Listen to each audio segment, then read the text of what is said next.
The Galaxy Z Fold 7 has three key improvements over the Fold 6, making it a substantial upgrade. The Fold 7's bezels are notably thinner, higher, and broader than those of the Fold 6, setting a new record for thinness in foldable phones. In contrast to the Fold SIX's 1.9mm thick bezels, the Z Fold 7's bezels are just 1mm thick. Additionally, the Flip 7 will have 1.2mm bezels. The total surface area increases dramatically, and the bezels on the inner and cover screens are thinner.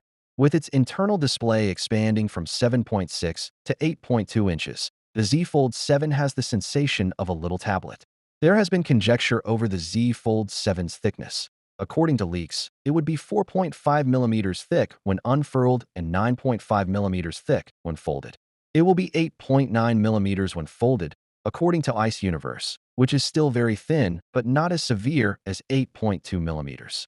The Z Fold 7 has the biggest display ever placed on a foldable, measuring just 3.9mm thick when opened.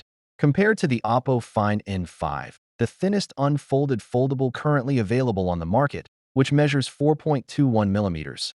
This is a major gain.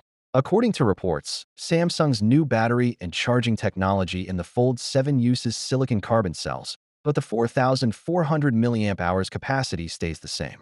This could be the result of Samsung's decision to reduce the size of the battery rather than increase its capacity in order to make the phone thinner.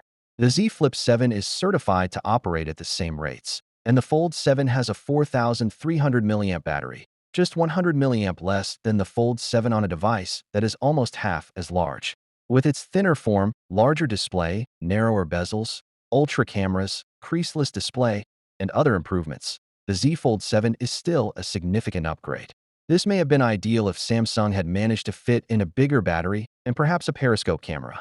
Perhaps the foldable that seems like a no-compromise gadget is the Z Fold 7. Finally, what are your thoughts about it? So without being said, let me know your thought in the comment below, and if you are new here, please subscribe. Peace out.